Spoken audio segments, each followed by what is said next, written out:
فرزند زہرا یہ حالات برے ہیں۔ کاشانۂ بصیرت ایک ایسا مکمل یوٹیوب چینل جس پر محروم بصارت کے لیے بالخصوص اور تمام افراد کے لیے بالعموم سینکڑوں کی تعداد میں اسلامی کتب دستیاب ہیں۔ لہذا گزارش ہے کہ آپ اپنی ذمہ داری نبھاتے ہوئے کاشانۂ بصیرت کو سبسکرائب کرنے کے ساتھ ساتھ بیل آئیکن کو پریس کیجیے تاکہ آپ علم کے حصول کے ساتھ ساتھ مذہب اہل بیت کی اشاعت میں بھی اہم کردار ادا کرتے رہیں۔ کاشانۂ بصیرت، کاشانۂ بصیرت، کاشانۂ بصیرت۔ فرزند زہرا یہ حالات برے ہیں۔ بسم اللہ الرحمن الرحیم۔ السلام علیکم۔ یہ کاشانۂ بصیرت یوٹیوب چینل ہے۔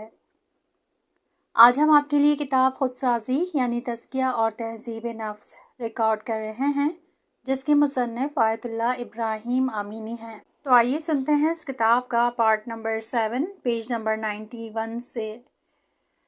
لیکن اگر خواہشات نفس اور اس کی فوج کے لیے میدان خالی کر دیں تو وہ قوی ہوتا جائے گا اور ہم پر زیادہ مسلط ہو جائے گا۔ اپنا طبیب خود انسان، پیج نمبر 91۔ یہ کسی حد تک ٹھیک ہے کہ پیغمبر اور ائمہ اطہار انسانی نفوس کے ایک طبیب اور معالج ہیں، لیکن علاج کرانے اور نفس کے پاک بنانے اور اس کی اصلاح کرنے کی ذمہ داری خود انسان پر ہے۔ پیغمبر علیہ السلام اور ائمہ اطہار انسان کو علاج کرنے کا درس دیتے ہیں اور نفس کی بیماریوں اور ان کی علامتیں اور برے نتائج اور علاج کرنے کا طریقہ اور دوا کی وضاحت بیان کرتے ہیں، تاکہ خود انسان اپنے درد اور اس کی دوا سے آگاہی پیدا کرے اور اپنے نفس کی اصلاح کی ذمہ داری سنبھال لے، کیونکہ خود انسان سے کوئی بھی بیماری کی تشخیص بہتر طریقے سے نہیں کر سکتا اور اس کے علاج کرنے کے درپے نہیں ہو سکتا۔ انسان نفسانی بیماریوں اور اس کے علاج کو واعظین سے سنتا یا کتابوں میں پڑھتا ہے، لیکن بالآخر جو اپنی بیماری کو آخری پہچاننے والا ہوگا اور اس کا علاج کرے گا وہ خود انسان ہی ہوگا۔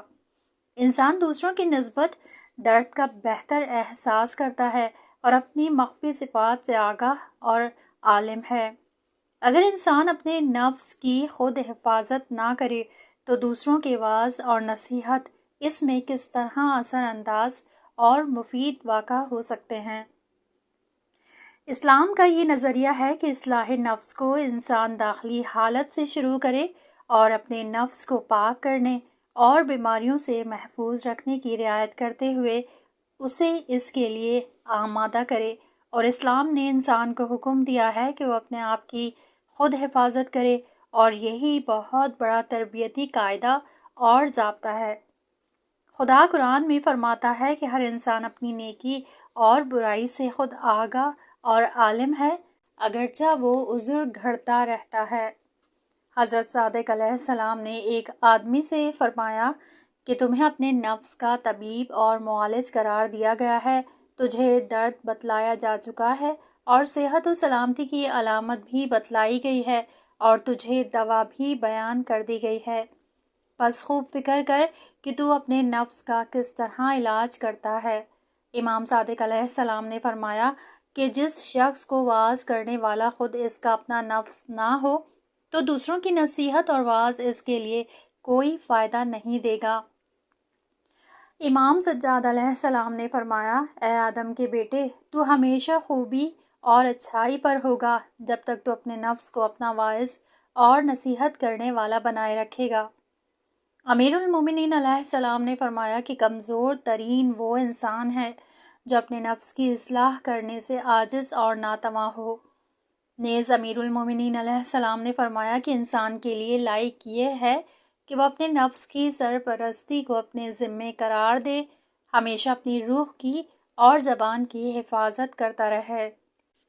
حفاظت قبلی، اخلاقی اصول، صحت کا لحاظ اور گناہوں اور برے اخلاق سے اپنے آپ کو محفوظ رکھنا، نفس کو پاک کرنے کا آسان ترین اور بہترین مرحلہ ہوا کرتا ہے۔ جب تک نفس انسانی گناہ میں آلودہ نہیں ہوا اور اس کا ارتکاب نہیں کیا، تب تک فطری نورانیت اور صفا کتب رکھتا ہے، اچھے کاموں کی بجا لانے اور اچھے اخلاق سے متصف ہونے کی زیادہ قابلیت رکھتا ہے۔ ابھی تک اس کا نفس تاریک اور سیاہ نہیں ہوا اور شیطان نے وہاں راستہ نہیں پایا اور برائیوں کی عادت نہیں ڈالی، اسی وجہ سے گناہ کے ترک کر دینے پر زیادہ آمادگی رکھتا ہے۔ جوان اور نوجوان اگر ارادہ کر لیں کہ اپنے نفس کو پاک رکھیں گے اور گناہ کے ارتکاب اور برے اخلاق سے پرہیز کریں گے تو ان کے لیے ایسا کرنا کافی حد تک آسان ہوتا ہے، کیونکہ ان کا یہ اقدام حفظ و نفس میں آتا ہے، اور حفظ و نفس عادت کی ترک کرنے کی نسبت بہت زیادہ آسان ہوتا ہے۔ لہٰذا جوانی اور نوجوانی بلکہ بچپن کا زمانہ نفس کے پاک رکھنے کا بہترین زمانہ ہوا کرتا ہے۔ انسان جب تک خاص گناہ کا ارتکاب نہیں کرتا، وہ گناہ کے ترک پر زیادہ آمادگی رکھتا ہے۔ لہٰذا جوانوں، نوجوانوں اور وہ لوگ جنہوں نے ابھی تک کسی گناہ کا ارتکاب نہیں کیا، انہیں ایسی حالت کی فرصت کو غنیمت شمار کرنا چاہیے اور کوشش کریں کہ بالکل گناہ کا ارتکاب نہ کریں اور اپنے نفس کو اسی پاکیزگی اور طہارت کی حالت میں محفوظ رکھیں۔ حفاظت کرنا گناہ کے ترک کرنے سے زیادہ آسان ہوا کرتا ہے، اور ضروری ہے کہ اس نقطے کی طرف متوجہ رہیں کہ اگر گناہ کا ارتکاب کر لیا اور برے اخلاق کو اپنا لیا اور شیطان کو اپنے نفس کی طرف راستہ دے دیا تو پھر ان کے لیے گناہ کا ترک کرنا بہت مشکل ہو جائے گا۔ شیطان اور نفس امارہ کی کوشش ہوگی کہ ایک دفعہ اور 2 دفعہ گناہ کے انجام دینے کو اس کے لیے معمولی اور بے اہمیت قرار دے، تاکہ اس ہیلے سے اپنا اثر و رسوخ اس میں جما لے اور نفس کو گناہ کرنے کا عادی بنا دے۔ لہٰذا جو انسان اپنی سعادت اور خوش بختی کی فکر میں ہے، اسے چاہیے کہ حتمی طور سے نفس کی خواہشات کے سامنے مقابلہ کرے اور گناہ کے بجا لانے میں اگرچہ ایک ہی مرتبہ کیوں نہ ہو اپنے آپ کو روکے رکھے۔ امیر المومنین نے فرمایا کہ کسی برے کام یا کلام کو اپنے نفس کو بجا لانے کی اجازت نہ دو۔ آپ نے فرمایا کہ اپنے نفس کی خواہشات پر اس سے پہلے کہ وہ طاقتور ہو جائے غلبہ حاصل کرو، کیونکہ اگر وہ طاقتور ہو گیا تو پھر وہ تجھے اپنا قیدی بنا لے گا اور جس طرف چاہے گا تجھے لے جائے گا۔ اس وقت تو اس کے سامنے مقابلہ نہیں کر سکے گا۔ آپ نے فرمایا کہ عادت چھا جانے والا دشمن ہے۔ آپ نے فرمایا کہ عادت انسان کی ثانوی طبیعت ہو جاتی ہے۔ آپ نے فرمایا کہ اپنی خواہشات پر اس طرح غلبہ حاصل کرو جس طرح ایک دشمن دوسرے دشمن پر غلبہ حاصل کرتا ہے، اور اس کے ساتھ اس طرح جنگ کرو کہ جس طرح دشمن کے ساتھ جنگ کرتا ہے، شاید کہ اس ذریعے سے اپنے نفس کو رام اور مغلوب کر سکو۔ آپ نے فرمایا کہ گناہ کا نہ کرنا توبہ کرنے سے زیادہ آسان ہے۔ ہو سکتا ہے کہ ایک گھڑی کی شہوت رانی طولانی غم کا باعث ہو جائے۔ موت انسان کے لیے دنیا کی پستی اور فضاحت کو واضح اور کشف کرنے کا سبب ہوتی ہے، اور عقل مند انسان کے لیے کسی خوشی اور سرور کو نہیں چھوڑتی۔ امام جعفر صادق علیہ السلام نے فرمایا کہ اپنے نفس کو ان چیزوں سے جو نفس کے لیے ضرر رساں ہیں روح کے نکلنے سے پہلے روکے رکھ، اور اپنے نفس کے لیے آزادی اس طرح آزادی کی کوشش کر کہ جس طرح زندگی کے اسباب کے طلب کرنے میں کوشش کرتا ہے۔ تیرا نفس تیرے اعمال کے عوض گروی رکھا جا چکا ہے۔ خداوند عالم قرآن میں فرماتا ہے کہ جو شخص اللہ تعالیٰ کے مقام و مرتبت سے خوف کھائے اور اپنے نفس کو اس کی خواہشات سے روکے رکھے، اس کی زندگی اور مقام بہشت میں ہے۔ بہرحال حفاظت قبلی سب سے آسان راستہ ہے، اور جتنا انسان اس راستے کی تلاش اور عمل کرنے میں کوشش کرے گا، یہ اس کے لیے پر ارزش اور قیمتی ہوگا۔ اس جوان کو مبارک ہو جو زندگی کے آغاز سے ہی اپنے نفس امارہ پر قابو پائے رکھتا ہو اور اسے گناہ کرنے کی اجازت نہ دے اور آخری عمر تک اسے پاک و پاکیزہ اور اللہ کے تقرب کے لیے سیر و سلوک میں ڈالے رکھے تاکہ قرب الہی کے مرتبے تک پہنچ جائے۔ یکدم ترک کرنا، پیج نمبر 95۔ اگر قبلی حفاظت کے مرحلے سے روح نکل جائے اور گناہ سے الوداع ہو جائے تو اس وقت روح اور نفس کے پاک کرنے کی نوبت آ جائے گی۔ روح کے پاک کرنے میں کئی ایک طریق استعمال کیے جا سکتے ہیں، لیکن سب سے بہترین طریقہ اندرونی انقلاب اور ایک دفعہ اور بالکل ترک کر دینا ہوا کرتا ہے۔ جو انسان گناہ اور برے اخلاق میں آلودہ ہو چکا ہو اسے یکدم خدا کی طرف رجوع اور توبہ کرنی چاہیے اور اپنی روح کو گناہ کی کثافت اور آلودگی سے دھونا چاہیے اور اسے پاک و پاکیزہ کرے۔ ایک حتمی اور یقینی ارادے سے شیطان کو روح سے دور کرے اور روح کے دروازوں کو شیطان کے لیے ہمیشہ ہمیشہ کے لیے بند کر دے اور دل کے گھر کو اللہ تعالیٰ کے مقرر فرشتوں کے نازل ہونے اور انوار الہی کے مرکز قرار پانے کے لیے کھول دے اور ایک ہی لمحے میں نفس امارہ اور شیطان کو ملغوب کر دے اور نفس کی لگام کو مضبوط اور ہمیشہ کے لیے اپنے ہاتھ میں لیے رکھے۔ کتنے لوگ ہیں کہ جنہوں نے اس طریقے سے اپنے نفس پر غلبہ حاصل کیا ہے اور اپنے نفس کو یکدم اور یک دفعی طریقے سے پاک کرنے کی توفیق حاصل کر لی ہے اور پھر آخری عمر تک اسی کے پابند رہے ہیں۔ یہ اندرونی انقلاب کبھی واعظ اور اخلاق کے پاک بنانے والے استاد کے ایک جملے یا اشارے سے پیدا ہو جاتا ہے، یا ایک واقعہ غیر عادی سے کہ کسی دعا ذکر اور کی مجلس میں ایک آیت یا روایت یا چند دقیقے فکر کرنے سے حاصل ہو جایا کرتا ہے۔ کبھی ایک معمولی واقعہ مثل ایک چنگاری کے داخل ہونے سے دل کو بدل اور روشن کر دیتا ہے۔ ایسے لوگ گزرے ہیں جنہیں اسی طریقے سے اپنے نفس کو پاکیزہ بنانے کی توفیق حاصل ہوئی ہے اور وہ راہ خدا کے سالک قرار پائے ہیں، جیسے بشر حافی کا واقعہ۔ بشر حافی کے حالات میں لکھا ہے کہ وہ ایک اشراف اور ثروت مند انسان کی اولاد میں سے تھا اور دن رات عیاشی اور فسق و فجور میں زندگی بسر کر رہا تھا۔ اس کا گھر فساد، رقص اور سرود عیش و نوش اور غنا کا مرکز تھا کہ غنا کی آواز اس کے گھر سے باہر بھی سنائی دیتی تھی۔ لیکن اسی شخص نے بعد میں توبہ کر لی اور زاہد اور عابد لوگوں میں اس کا شمار ہونے لگا۔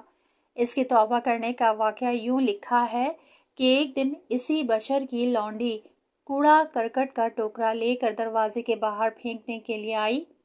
اسی وقت امام موسیٰ کاظم علیہ السلام اس کے دروازے کے سامنے سے گزر رہے تھے اور گھر سے ناچنے گانے کی آواز آپ کے کان میں پڑی۔ آپ نے اس لونڈی سے پوچھا کہ اس گھر کا مالک آزاد ہے یا غلام؟ اس نے جواب دیا کہ آزاد اور آقا زادہ ہے۔ امام نے فرمایا تم نے سچ کہا، کیونکہ اگر یہ بندہ اور غلام ہوتا تو اپنے مالک اور مولا سے ڈرتا اور اس طرح اللہ تعالیٰ کی معصیت میں غرق اور گستاخ نہ ہوتا۔ وہ لونڈی گھر میں لوٹ گئی۔ بشر جو شراب کے دسترخوان پر بیٹھا تھا اس نے لونڈی سے پوچھا کہ تم نے دیر کیوں کی؟ لونڈی نے اس غیر معروف آدمی کے سوال اور جواب کو اس کے سامنے نقل کیا۔ بشر نے لونڈی سے پوچھا کہ آخری بات اس آدمی نے کیا کہی؟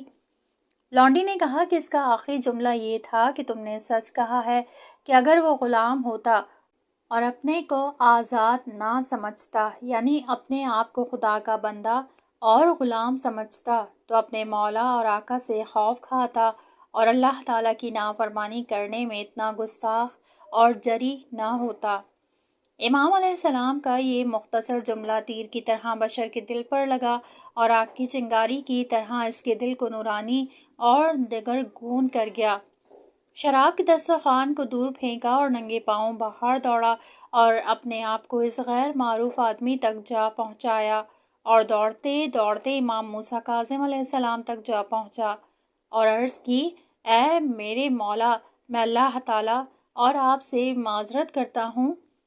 جی ہاں، میں اللہ تعالیٰ کا بندہ اور غلام تھا اور ہوں، لیکن میں نے اپنے اللہ تعالیٰ کی غلامی اور بندگی کو فراموش کر دیا، اسی وجہ سے اس طرح کی گستاخیاں کرنے لگا۔ لیکن اب میں نے اپنے آپ کو بندہ سمجھ لیا اور اپنے گزرے ہوئے کردار سے توبہ کرتا ہوں۔ کیا میری توبہ قبول ہے؟ امام علیہ السلام نے فرمایا، ہاں، اللہ تعالیٰ تیری توبہ قبول کر لے گا اور تو اپنے گناہوں اور نافرمانیوں کو ہمیشہ کے لیے ترک کر دے۔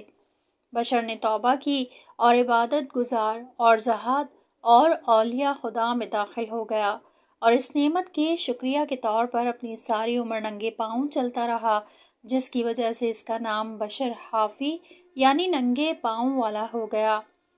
ابو بصیر کہتے ہیں کہ ایک آدمی جو ظالم بادشاہوں کا ملازم اور مددگار تھا، میری ہمسائیگی میں رہتا تھا۔ اس نے بہت کافی مال حرام طریقے سے جمع کیا ہوا تھا اور اس کا گھر فساد اور عیاشی، لہو و لعب، رقص اور غنا کا مرکز تھا۔ میں اس کی ہمسائیگی میں بہت ہی تکلیف اور دکھ میں تھا، لیکن اس کے سوا کوئی راہ فرار بھی نہ تھی۔ کئی دفعہ اسے نصیحت کی لیکن اس کا کوئی فائدہ نہ ہوا۔ لیکن ایک دن میں نے اس کے متعلق بہت زیادہ اصرار کیا۔ اس نے کہا، اے فلاں، میں شیطان کا قیدی اور اس کے پھندے میں آ چکا ہوں اور عیاشی اور شراب خوری کا عادی ہو چکا ہوں اور اسے نہیں چھوڑ سکتا۔ بیمار ہوں لیکن میں اپنا علاج بھی نہیں کرنا چاہتا۔ تو میرا اچھا ہمسایہ ہے لیکن میں تیرا برا ہمسایہ ہوں۔ کیا کروں؟ خواہشات نفس کا قیدی ہو گیا ہوں، کوئی نجات کا راستہ نہیں دیکھ پاتا۔ جب تو امام جعفر صادق علیہ السلام کی خدمت میں جائے تو آپ کے سامنے میری حالت بیان کرنا، شاید میرے لیے کوئی نجات کا راستہ نکال سکیں۔ ابو بصیر کہتا ہے کہ میں اس کی اس گفتگو سے بہت زیادہ متاثر ہوا۔ کئی دن کے بعد جب میں کوفے سے امام جعفر صادق علیہ السلام کی زیارت کے قصد سے مدینہ منورہ گیا اور جب آپ کی خدمت میں مشرف ہوا تو اپنے اس ہمسائے کے حالات اور اس کی گفتگو کا تذکرہ آپ کی خدمت میں بیان کیا۔ آپ نے فرمایا کہ جب تو کوفہ واپس جائے اور وہ آدمی تیرے ملنے کے لیے آئے گا، اس سے کہنا کہ امام جعفر صادق علیہ السلام نے فرمایا ہے کہ جس حالت میں تو ہے یعنی گناہوں کو چھوڑ دے تو میں تیرے لیے جنت کا ضامن ہوں۔ ابو بصیر کہتے ہیں کہ جب میں اپنے کام مدینے میں پورا کر چکا تو کوفہ واپس لوٹ آیا۔ لوگ میرے ملنے کے لیے آ رہے تھے، انہی میں میرا وہ ہمسایہ بھی مجھے ملنے کے لیے آیا۔ احوال پرسی کے بعد اس نے واپس جانا چاہا تو میں نے اسے اشارے سے کہا کہ بیٹھا رہے، مجھے آپ سے کام ہے۔ جب میرا گھر لوگوں کے چلے جانے سے خالی ہو گیا تو میں نے اس سے کہا کہ میں نے تیری حالت امام جعفر صادق علیہ السلام سے بیان کی تھی۔ آپ نے مجھے فرمایا تھا کہ جب تو کوفہ جائے تو میرا سلام اسے پہنچا دینا اور اسے کہنا کہ اس حالت یعنی گناہوں کو ترک کر دے، میں تیری جنت کا ضامن ہوں۔ اس تھوڑے سے امام کے پیغام نے اس شخص پر اتنا اثر کیا کہ وہ وہیں بیٹھ کر رونے لگ گیا اور اس کے بعد مجھ سے کہا کہ اے ابو بصیر، تجھے خدا کی قسم کہ امام جعفر صادق علیہ السلام نے ایسا فرمایا ہے۔ میں نے اس کے سامنے قسم اٹھائی کہ یہ پیغام بینہ وہی ہے جو امام علیہ السلام نے دیا ہے۔ وہ کہنے لگا، بس یہی پیغام میرے لیے کافی ہے، یہ کہا اور وہ میرے گھر سے باہر چلا گیا۔ کافی دن تک مجھے اس کی کوئی خبر نہ ملی۔ ایک دن اس نے میرے لیے پیغام بھیجا کہ میرے پاس آ، مجھے تجھ سے کام ہے۔ میں نے اس کی دعوت قبول کی اور اس کے گھر کے دروازے پر گیا۔ دروازے کے پیچھے سے مجھے آواز دی اور کہا، اے ابو بصیر، جتنا مال میں نے حرام سے اکٹھا کیا ہوا تھا وہ سب کا سب میں نے لوگوں میں تقسیم کر دیا ہے، یہاں تک کہ میں نے اپنا لباس بھی دے دیا ہے۔ اب ننگا اور بے لباس دروازے کے پیچھے کھڑا ہوں۔ اے ابو بصیر، میں نے امام جعفر صادق کے حکم پر عمل کیا ہے اور تمام گناہوں کو چھوڑ دیا ہے، یعنی توبہ کر لی ہے۔ ابو بصیر کہتا ہے کہ میں اس ہمسائے کے گناہوں کے چھوڑ دینے اور توبہ کر لینے سے بڑا خوشحال ہوا اور امام علیہ السلام کے کلام کے اس میں اثر کرنے سے حیرت زدہ ہوا۔ گھر واپس لوٹ آیا، تھوڑے سے کپڑے اور خوراک لی اور اس کے گھر لے گیا۔ کئی دن کے بعد پھر مجھے بلایا۔ میں اس کے گھر گیا تو دیکھا کہ وہ بیمار اور علیل ہے اور وہ کافی دن تک بیمار رہا۔ میں اس کی برابر عیادت اور بیمار پرسی اور تیمارداری کرتا رہا، لیکن اس کے لیے کوئی علاج فائدہ مند واقع نہ ہوا۔ ایک دن اس کی حالت بہت سخت ہو گئی اور جان کنی کے عالم میں ہو گیا۔ میں اس کے سرہانے بیٹھا رہا جبکہ وہ جان سپرد کرنے کی حالت میں تھا۔ یک دفعہ ہوش میں آیا اور کہا، اے ابو بصیر، امام جعفر صادق علیہ السلام نے اپنا وعدہ پورا کر دیا ہے۔ یہ جملہ کہا اور اس جہان فانی سے کوچ کر گیا۔ میں کئی دنوں کے بعد حج کو گیا اور امام جعفر صادق علیہ السلام کی خدمت میں مشرف ہوا۔ میرا ایک پاؤں دروازے کے اندر اور ایک پاؤں دروازے سے باہر تھا کہ امام جعفر صادق علیہ السلام نے فرمایا، اے ابو بصیر، ہم نے تیرے ہمسائے کے بارے میں جو وعدہ کیا تھا ہم نے وہ پورا کر دیا ہے۔ ہم نے جو اس کے لیے بہشت کی ضمانت کی تھی اسے دلوا دی ہے۔ اس طرح کے لوگ تھے اور اب بھی ہیں کہ حتمی ارادے اور شجاعانہ اقدام سے اپنے نفس امارہ کو مغلوب کر لیتے ہیں اور اس کی مہار اپنے ہاتھ میں لے لیتے ہیں۔ ایک اندرونی اور باطنی انقلاب سے نفس کو پاک کر دیتے ہیں اور تمام برائیوں کو چھوڑ کر اسے صاف اور شفاف بنا دیتے ہیں۔ معلوم ہوا کہ اس طرح کا راستہ اختیار کر لینا ہمارے لیے بھی ممکن ہے۔ حضرت علی علیہ السلام نے فرمایا کہ عادت کی ترک کرنے کے لیے اپنے نفس پر غلبہ حاصل کرو اور ہوے و ہوس اور خواہشات کے ساتھ جہاد کرو، شاید تم اپنے نفس کو اپنا قیدی بنا سکو۔ نیز امیر المومنین علیہ السلام نے فرمایا کہ سب سے بہترین عبادت اپنی عادات پر غلبہ حاصل کرنا ہوتا ہے۔ امام محمد باقر علیہ السلام نے فرمایا ہے، قیامت کے دن تمام آنکھیں سوائے 3 آنکھوں کے رو رہی ہوں گی۔ نمبر 1، آنکھ جو خدا کے راستے کے لیے بیدار رہی ہو۔ نمبر 2، وہ آنکھ جو خدا کے خوف سے روتی رہی ہو۔ نمبر 3، وہ آنکھ جس نے محرمات الہی سے چشم پوشی کی ہو۔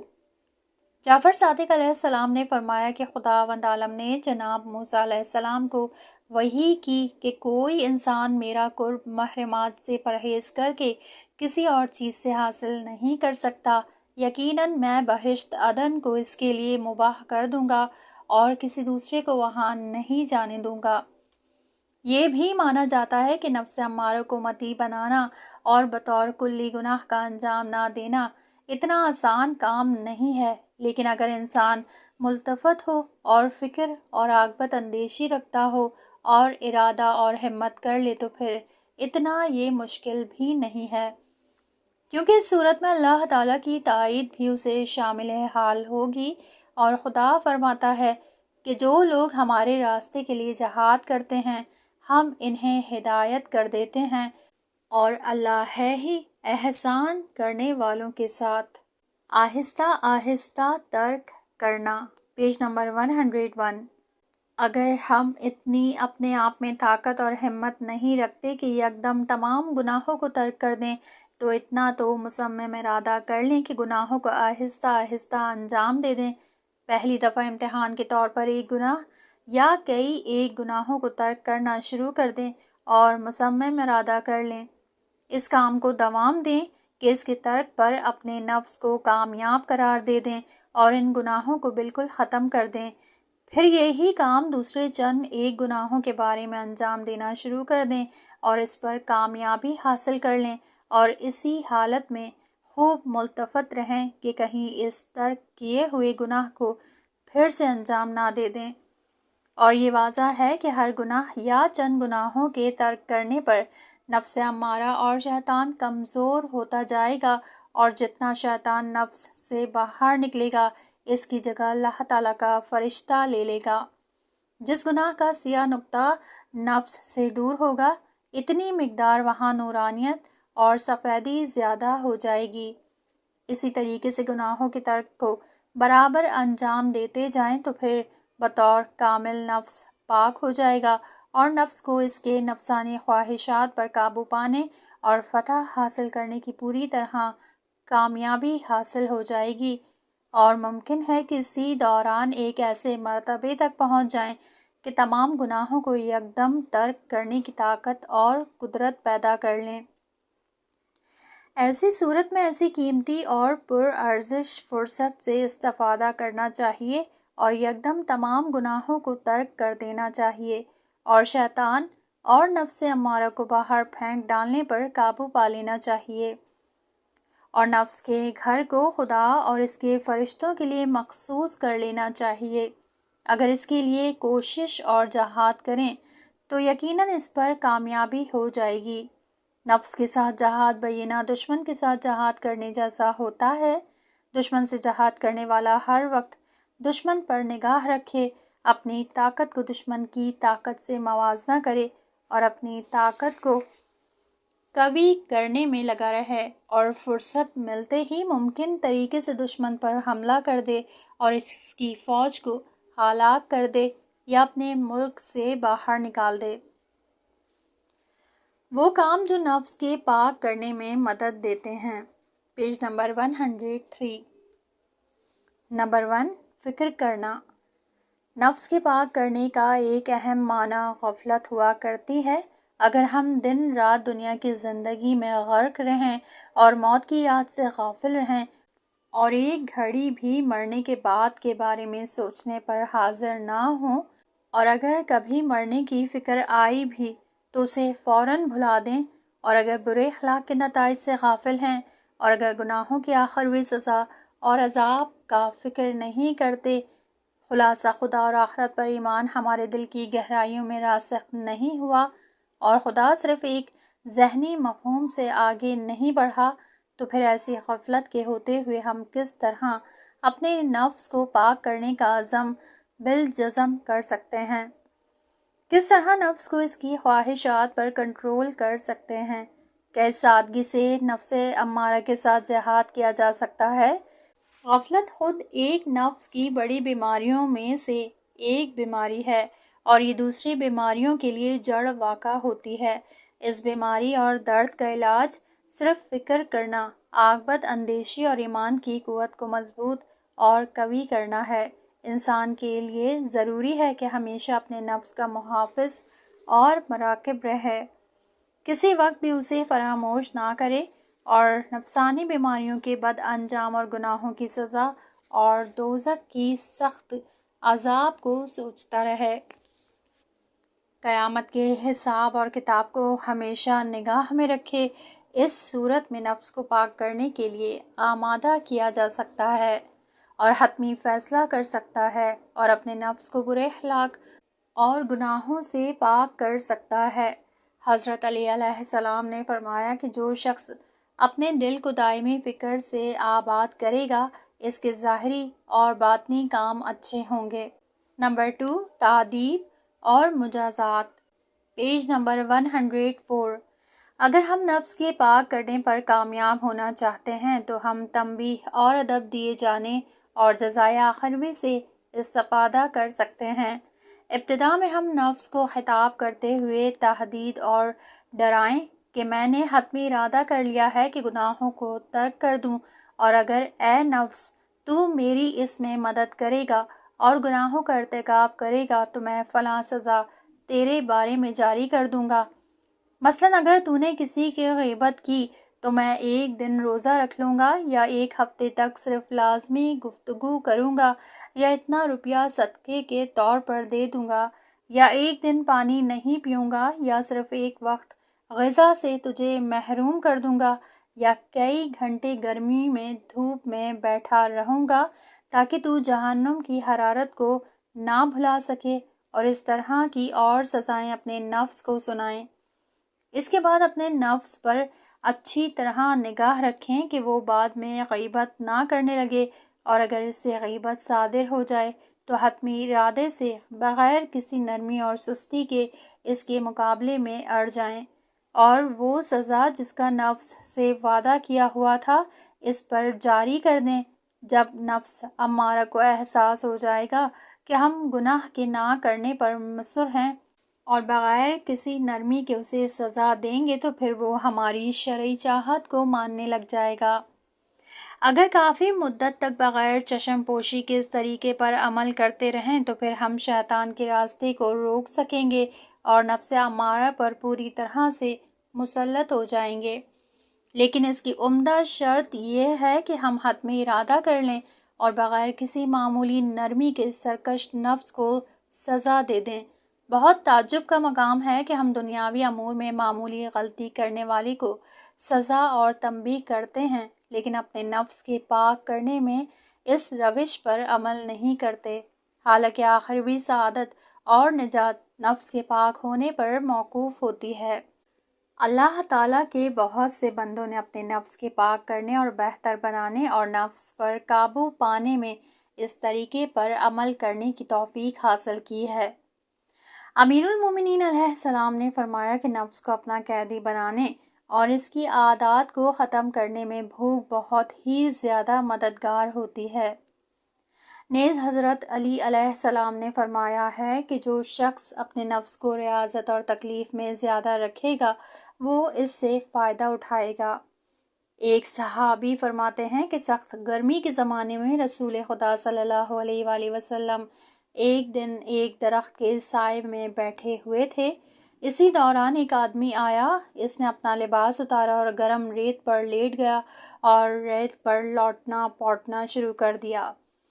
کبھی اپنی پیٹھ کو گرم ریت پر رکھ کر گرم کرتا اور کبھی اپنے پیٹ اور کبھی اپنے چہرے کو اور کہتا، اے نفس امارہ، اس ریت کی گرمائش کو چکھ اور جان لے کہ دوزخ کی آگ کی گرمی اس سے زیادہ اور سخت تر ہے۔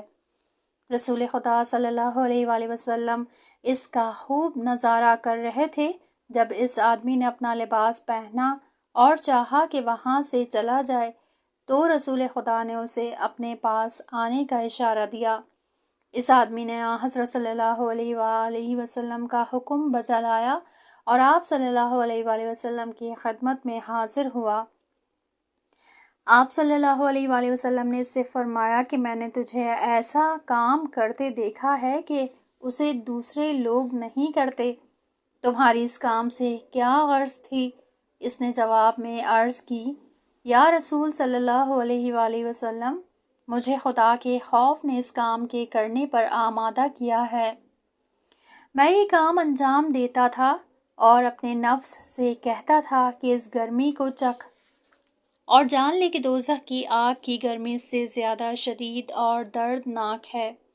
رسول خدا صلی اللہ علیہ وآلہ وسلم نے فرمایا، واقعی تو خدا سے خوف زدہ ہوا ہے اور اللہ تعالیٰ نے تیرے اس عمل سے آسمان کے فرشتوں پر فخر کیا ہے۔ حضرت صلی اللہ علیہ وآلہ وسلم نے اس کے بعد اپنے اصحاب سے فرمایا کہ اس آدمی کے نزدیک جاؤ اور اس سے خواہش کرو کہ وہ تمہارے لیے دعا کرے۔ اصحاب اس کے نزدیک گئے اور اس سے دعا کی خواہش کی۔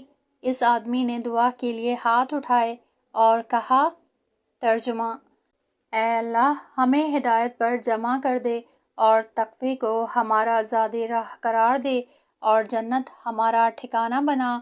امیر المومنین علیہ السلام نے فرمایا کہ اپنے نفس کو باادب بنانے کے لیے کوشش کرو اور اسے سخت عادات سے روکو۔ حضرت صادق علیہ السلام نے ایک حدیث میں فرمایا ہے کہ خدا اور بندے کے درمیان نفس کی خواہشات سے زیادہ تاریک اور وحشت ناک پردہ نہیں ہوا کرتا، اور اسے ختم کرنے کے لیے خدا کی طرف احتیاج اور اس کے سامنے خضوع و خضوع اور دن میں بھوک اور پیاس اور رات کی بیداری سے کوئی بہتر ہتھیار نہیں ہے۔ اگر انسان ایسی حالت میں مر جائے تو شہید دنیا سے جائے گا، اور اگر زندہ رہے تو بالآخر اللہ تعالیٰ کے رضوان اکبر کو حاصل کر لے گا۔ خدا قرآن میں فرماتا ہے، جو ہمارے راستے میں جہاد کرتے ہیں ہم انہیں اپنے راستوں کی ہدایت کر دیتے ہیں، اور اللہ احسان کرنے والوں کے ساتھ ہے۔ یہاں اس کتاب کا یہ پارٹ ختم ہوا۔ اگلے حصے میں نیکسٹ پارٹ سنیں گے۔